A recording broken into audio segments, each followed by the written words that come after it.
मैं तो पुत्र बहुत परेशान हाँ। मेरी मजबूरी बड़ी वड्डी हुई पई है। बच्ची मेरे कोल है, मैं किराए दे मकान ते रहनी सा, समान भी किराए दी वजह तो मेरा उत्थे कब्ज हो गया। बिल बड़े आ गए सी। ਤੁਸੀਂ ਜਮ੍ਹਾਂ नहीं करवाया? जमा कोई है ही नहीं दा ते जमा कित्थों करवाना सी। तो समान रख लिया, फिर मैं धी दे कोल आ गई हाँ। जवाई नहीं मेरा मैनू सही समझदा सी, कहंदा सी मेरे को मैं नहीं खवा सकदा इन्हां नूं। वो भी खटियां मिठियां आपस च लड़दे सी। मजबूर हो के कदी किसी दे कोल चली जानी, कदी किसी दे कोल चली जानी। डर बड़ा लगदा हैगा, मजबूरी है ना। सड़क ते भी बहना ते किसी कोल किसी दे घर जाके गल्लां करवा के रहने पै। इस गल वध किहड़ी मजबूरी हैगी। मैनूं शुगर है, ब्लड प्रैशर है ते साह दी मसला है। इलाज कित्थों करवावां? कोई पैसा होवे कोल दा ते इलाज करवावां दी ना।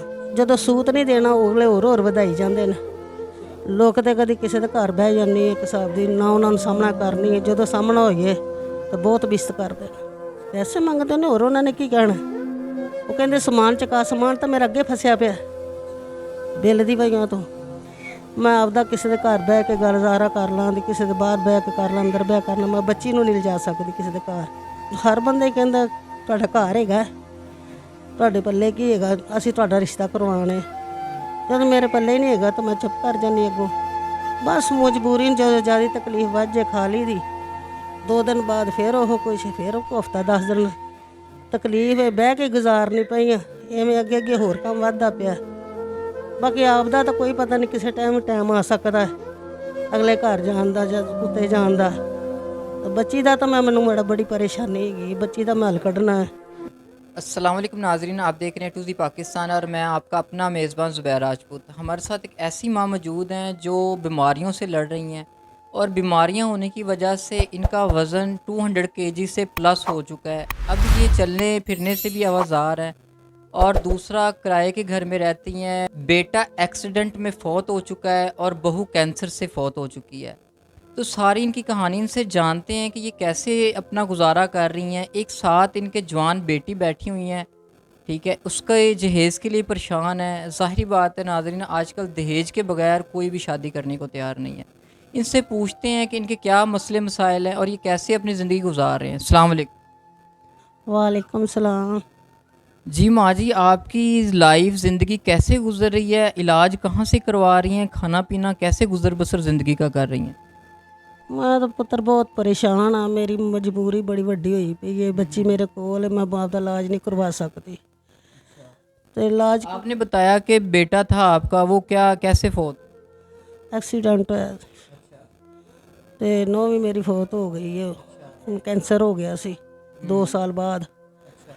ते बड़ी परेशान हाँ मैं, मेरा कोई आसरा नहीं हैगा। किराए दे मकान ते रहनी सा, समान भी किराए दी वजह तो मेरा उत्थे कब्ज हो गया। उन्होंने रख लिया समान, इस वजह तो सामान क्यों रख लिया? बिल बड़े आ गए सी। ਤੁਸੀਂ ਜਮ੍ਹਾਂ नहीं करवाया? जमा कोई है ही नहीं दा ते जमा कित्थों करवाना सी। ਅੱਛਾ, ਤੇ ਉਹਨਾਂ ਨੇ ਮਾਲਕਾਂ ਨੇ ਬਿੱਲ ਦੇ ਬਦਲੇ ਤੁਹਾਡਾ ਸਮਾਨ ਰੱਖ ਲਿਆ? हाँ जी, 30,000 रुपया बिल देना सी। ਅੱਛਾ तो समान रख लिया। फिर मैं धी दे कोल आ गई हाँ। ਅੱਛਾ जवाई नहीं मेरा मैनू सही समझदा सी, कहंदा सी मेरे को मैं नहीं खवा सकदा इन्हां नूं। ਮਤਲਬ ਉੱਥੋਂ ਮਕਾਨ ਛੱਡ ਕੇ ਤੇ ਫਿਰ ਆਪਣੀ ਕੁੜੀ ਕੋਲ ਤੁਸੀਂ ਆ ਗਏ ਰਹਿਣਾ? हाँ जी, ਅੱਛਾ बस वो भी खटियां मिठियां आपस च लड़दे सी। मजबूर हो के कदी किसी दे कोल चली जानी, कदी किसी दे कोल चली जानी। ਅੱਛਾ, ਹੁਣ ਉੱਥੋਂ ਵੀ ਛੱਡ ਆਏ ਹੋ? हाँ जी। ਮਾਂ ਜੀ, ਨਾਲ ਤੁਹਾਡੇ ਜਵਾਨ ਬੇਟੀ ਏ, ਕਹਿੰਦੇ ਤੇ ਛੋਟੀ ਬੇਟੀ ਵੀ ਤੁਹਾਡੇ ਕੋਲ, 2 ਬੇਟੀਆਂ ਛੋਟੀਆਂ ਨੇ ਤੇ ਇੱਕ ਜਵਾਨ ਸ਼ਾਦੀ ਦੇ ਕਾਬਲ ਏ, ਤੇ ਘਰ ਛੱਡ ਕੇ ਬੈਠੇ ਹੋ, ਬਗਾਨੇ ਘਰ ਬੈਠੇ ਹੋ, ਤੇ ਡਰ ਨਹੀਂ ਲੱਗਦਾ? डर बड़ा लगदा हैगा, मजबूरी है ना। सड़क ते भी बहना ते किसी कोल किसी दे घर जाके गल्लां करवा के रहने पै। इस गल वध किहड़ी मजबूरी हैगी। ਅੱਛਾ ਮਾਂ ਜੀ, ਤੁਸੀਂ ਦੱਸਿਆ ਕਿ ਤੁਹਾਡਾ ਸ਼ੂਗਰ ਦੀ ਵਜ੍ਹਾ ਤੋਂ ਤੁਹਾਡੇ ਆਪਰੇਸ਼ਨ ਹੋਏ ਨੇ ਘੁਟਨਿਆਂ ਦਾ, ਤੇ ਕੀ ਬਿਮਾਰੀਆਂ ਨੇ ਤੁਹਾਨੂੰ? मैनू शुगर है, ब्लड प्रैशर है ते साह दी मसला है। इस वजह तो मैं इलाज नहीं करवा सकती। इलाज कित्थों करवावां? कोई पैसा होवे कोल दा ते इलाज करवावां दी ना। ते मजबूरी नूं मैं ਇਹ ਕੰਮ ਕੀਤਾ ਅੱਜ।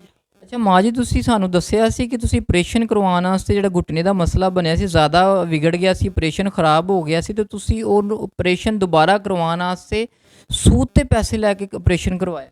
हाँ जी। ਤੇ ਉਹ ਪੈਸੇ ਲੈ ਗਏ ਨੇ? नहीं कित्थे लथे ने, वो भी होर जदों सूत नहीं देना अगले होर वधाई जांदे ने।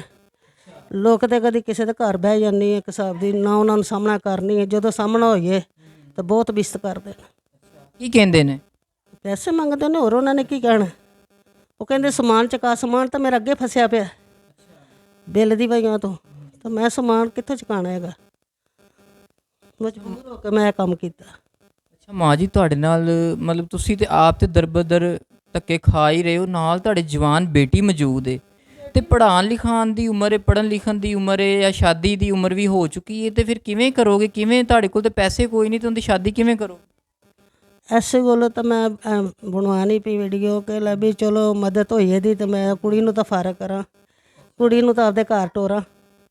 ਮਤਲਬ ਤੁਸੀਂ ਚਾਹੁੰਦੇ ਹੋ ਕਿ ਮੈਂ ਤੇ ਚਲੋ ਪਰੇਸ਼ਾਨ ਹੈ ਹੀ, ਆਪਣੀ ਧੀ ਨੂੰ ਮੈਂ ਦਾ ਫਿਕਰ ਲਾਵਾਂ। ਹਾਂਜੀ, ਮੈਂ ਇਸ ਕੋਲ ਪਰੇਸ਼ਾਨ ਹਾਂ ਕਿ ਮੈਂ ਆਪਦਾ ਕਿਸੇ ਦੇ ਘਰ ਬਹਿ ਕੇ ਗੁਜ਼ਾਰਾ ਕਰ ਲਾਂ, ਤੇ ਕਿਸੇ ਦੇ ਬਾਹਰ ਬਹਿ ਕੇ ਕਰ ਲਾਂ, ਅੰਦਰ ਬਹਿ ਕਰ ਲਾਂ। ਮੈਂ ਬੱਚੀ ਨੂੰ ਨਹੀਂ ਲਿਜਾ ਸਕਦੀ ਕਿਸੇ ਦੇ ਘਰ।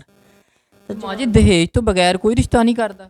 ਨਹੀਂ, ਉਹ ਹਰ ਬੰਦਾ ਹੀ ਕਹਿੰਦਾ ਤੁਹਾਡਾ ਘਰ ਹੈਗਾ, ਤੁਹਾਡੇ ਪੱਲੇ ਕੀ ਹੈਗਾ, ਅਸੀਂ ਤੁਹਾਡਾ ਰਿਸ਼ਤਾ ਕਰਵਾਉਣਾ ਹੈ। ਜਦੋਂ ਮੇਰੇ ਪੱਲੇ ਹੀ ਨਹੀਂ ਹੈਗਾ ਤਾਂ ਮੈਂ ਚੁੱਪ ਕਰ ਜਾਂਦੀ, ਅੱਗੋਂ ਮੈਂ ਨਹੀਂ ਕੁਛ ਕਰਾਂ ਦੇ। ਮਤਲਬ ਉਹ ਸਮਾਨ ਮੰਗਦੇ ਨਾਲ? ਹਾਂਜੀ ਹਾਂਜੀ, ਸਮਾਨ ਮੰਗਦੇ ਨੇ, ਪਰੇਸ਼ਾਨ। ਮਾਂ ਜੀ, ਦਵਾਈਆਂ ਵਗੈਰਾ ਤੁਹਾਡੀਆਂ ਖਾ ਰਹੇ ਹੋ, ਕੋਈ ਦਵਾਈਆਂ ਵਗੈਰਾ? ਬਸ ਮਜਬੂਰੀ ਨੂੰ, ਜਦੋਂ ਜ਼ਿਆਦਾ ਤਕਲੀਫ ਵੱਧ ਜੇ ਖਾ ਲਈ ਦੀ, 2 ਦਿਨ ਬਾਅਦ ਫਿਰ ਉਹ ਕੁਛ, ਫਿਰ ਉਹ ਹਫ਼ਤਾ 10 ਦਿਨ ਤਕਲੀਫ ਹੈ, ਬਹਿ ਕੇ ਗੁਜ਼ਾਰਨੀ ਪਈ ਆ। ਐਵੇਂ ਅੱਗੇ ਅੱਗੇ ਹੋਰ ਕੰਮ ਵੱਧਦਾ ਪਿਆ। ਬਾਕੀ ਆਪ ਦਾ ਤਾਂ ਕੋਈ ਪਤਾ ਨਹੀਂ, ਕਿਸੇ ਟਾਈਮ ਆ ਸਕਦਾ ਅਗਲੇ ਘਰ ਜਾਣ ਦਾ ਜਾਂ ਉੱਤੇ ਜਾਣ ਦਾ। ਬੱਚੀ ਦਾ ਤਾਂ ਮੈਨੂੰ ਬੜੀ ਪਰੇਸ਼ਾਨੀ ਹੈਗੀ, ਬੱਚੀ ਦਾ ਮੈਂ ਹੱਲ ਕੱਢਣਾ ਹੈ ਕਿ ਚਲੋ ਮੇਰੀ ਮਦਦ ਹੋਈ ਇਹਦੀ। ਹੁਣ ਕੀ ਚਾਹੁੰਦੇ ਹੋ ਸਾਡੇ ਵੀਵਰਸ ਕੋਲੋਂ, ਕੀ ਚਾਹੁੰਦੇ ਹੋ?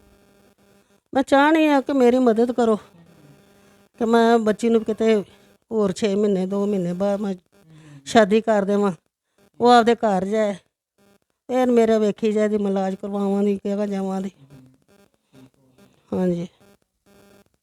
तो जी नाज़रीन, आपने सारी माजी की कहानी सुनी है। जवान बेटी सर पे बैठी है, उसकी शादी करनी है, इनको अपने इलाज का फ़िक्र नहीं है, जवान बेटी का फ़िक्र है। और फ़िक्र भी क्यों ना हो, आजकल का माशरा जिस तरह का है, लोगों की जिस तरह की नज़र है, लोगों के जिस तरह के आजकल हमारे माशरे में काम है, तो उन्हें फ़िक्र भी सच्चा है कि वो यही चाहती हैं। ख़ुद वो बीमार हैं, शुगर की मरीज़ हैं, जिगर के फेफड़ों का मसला है, सांस का मसला है, ब्लड प्रेशर का मसला है।